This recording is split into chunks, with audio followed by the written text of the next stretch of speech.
Ang bahay sa dulo ng baryo. Si Elena ay bagong lipat sa probinsya, matapos mawalan ng trabaho sa Maynila.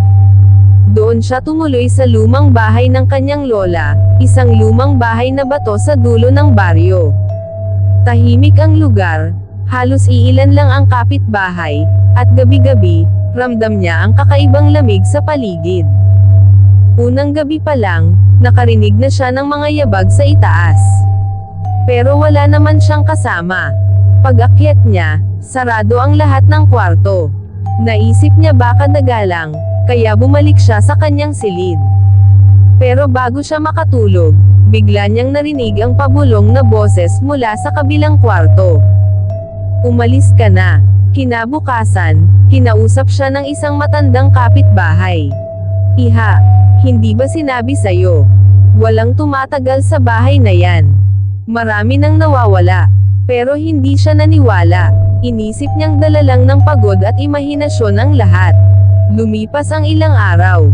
Mas lumala ang mga naririnig niya, kaluskos sa kisame, paglalakad sa hagdan, at minsan, may mga pintong kusa na lang bumubukas.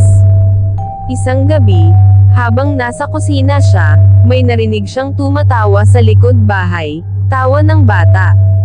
Pero nang sumilip siya, wala namang tao. Tanging duyan lang na nakasabit sa puno ng mangga, gumagalaw mag-isa kahit walang hangin. Ikatlong gabi. Habang natutulog, bigla siyang nagising dahil may malamig na hangin na dumaan. Sa paanan ng kama, may nakatayong babae, mahaba ang buhok, nakaputing damit. Hindi makita ang mukha, pero ramdam ni Elena ang matinding galit na dumadagandong sa paligid.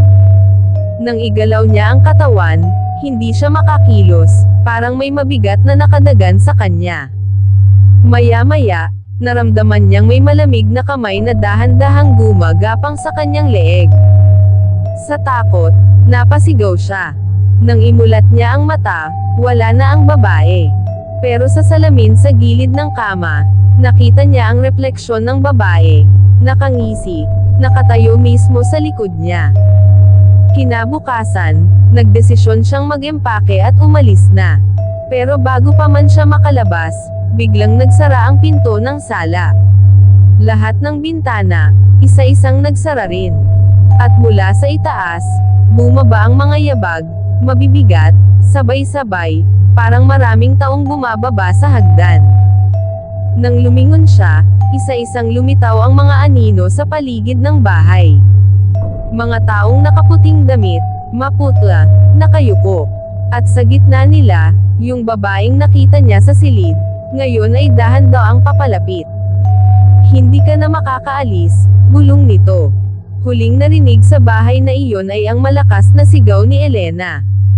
At mula noon, walang nakakita sa kanya, ni bangkay, ni gamit.